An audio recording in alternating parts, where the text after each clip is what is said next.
Okay, this is a brief presentation about SQL Injection by the John Squared team, John T and John M. SQL stands for Structured Query Language. It's a specially formatted language used to communicate with a database.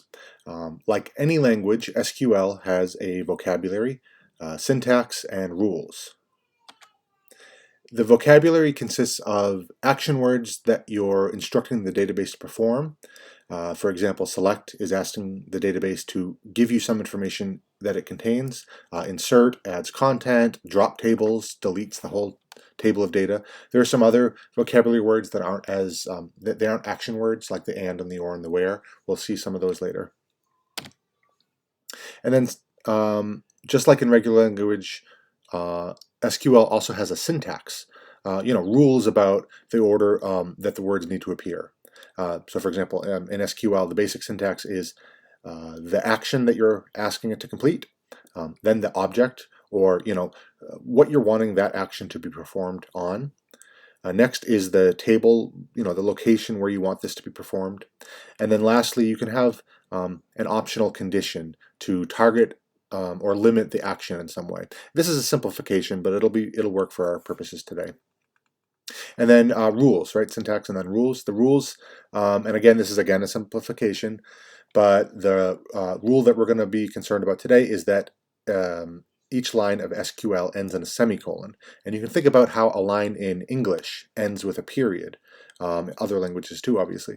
And in both cases, the period and the semicolon, those symbols state that the sentence is over, okay? And that you're ready to start a new sentence.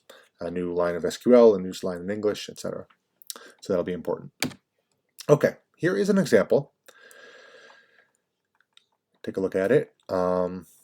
We have this table. Table is named student grades, and it has columns, student ID, name, and grade. And then you can see the actual data under each of those columns below. Okay. Then we can use SQL to look up information within that table. In this case, we're starting with the select action.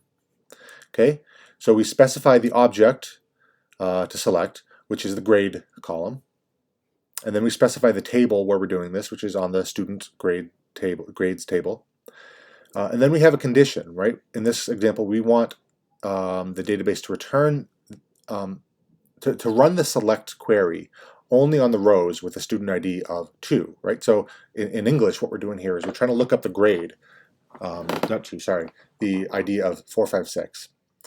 In English, what we're trying to do here is to get the grade of a certain student, right? We have a student, we know his student ID is 456, and we want to know what his grade is. And this line of SQL will do that. And you can see in the terminal mockup down below, it would return, this line of SQL would return the value of A-, which is student 456's grade. Okay. Now, SQL is often used in web apps, websites to make them interactive in some way.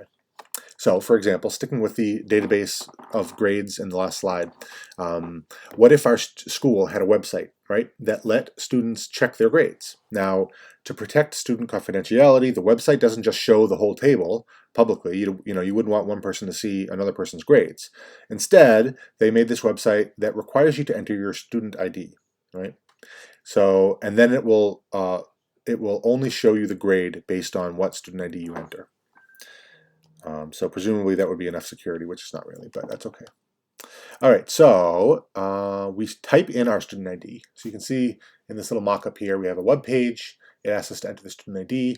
In this text box, we type in the ID 456. All right.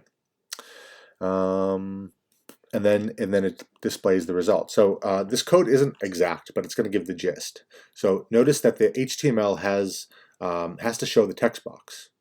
And the text box has to have a name, and that name is, we gave it the name users submitted ID, okay? And then the line of PHP, it then constructs an SQL query, mostly hard-coded in, but it uses the users submitted value from the text box, the users submitted ID variable, you can see here, and where the rest of the SQL query is hard-coded, since the website doesn't know which student ID to put in, it needs to pull that from the text box, and so it uses as a variable the same name that the text box had. Okay. And then the PHP submits that SQL query, and then the results are sent back to the HTML page. Oops, that little pop-up. Hold on. Anyway, you saw it before. There it is. That it displays the answer back on the web page. Okay, so this is like an example of what a web form would be, very basic, in its ideal intended use case. Okay, so next we're going to abuse it, right, with SQL injection, and that's what the main topic of this presentation is. SQL injection is a technique that abuses a situation like we saw on the last slide. So again, we're in the same example. We have a text box where we're meant to just provide a number value that the SQL will then use to look up the student's ID.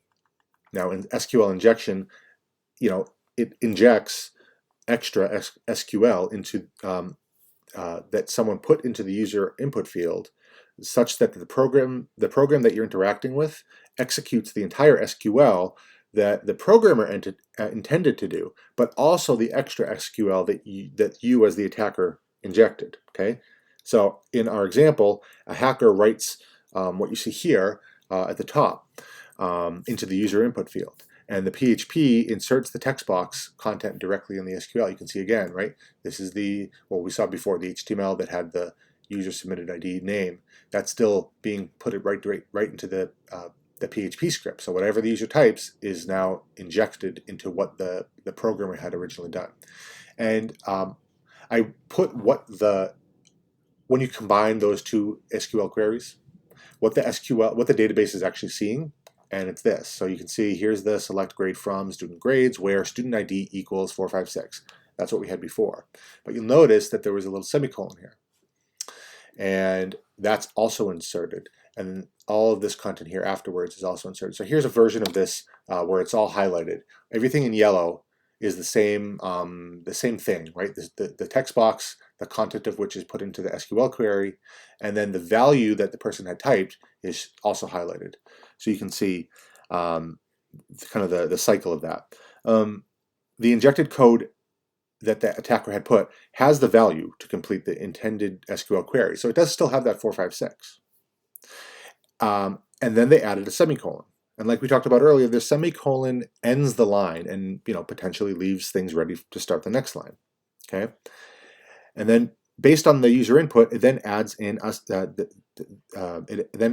second SQL query afterwards, right? Drop table, which again we remember will delete the entire student grades table, which in our example was the goal of the attacker here. But this could be anything, right? The attacker could have injected any SQL. Maybe they wanted to update a row, right, to change their grade or to change the grade of someone else. You can delete a single row, right? Here we have it deleting the whole table, but you could delete a single row or even insert a row, right? You can add a whole new student based on this. So in this example, the target website is only displaying the result, but if the website was performing additional logic based on the result of the SQL query, you can also affect the functionality of the web app itself, right? Not as opposed to just affecting the database, which we've shown here. You can also affect anything that interacts with that data. And so if this web app that we are looking at in the example here was working with the data that it pulled out, we can affect the application by giving it certain things.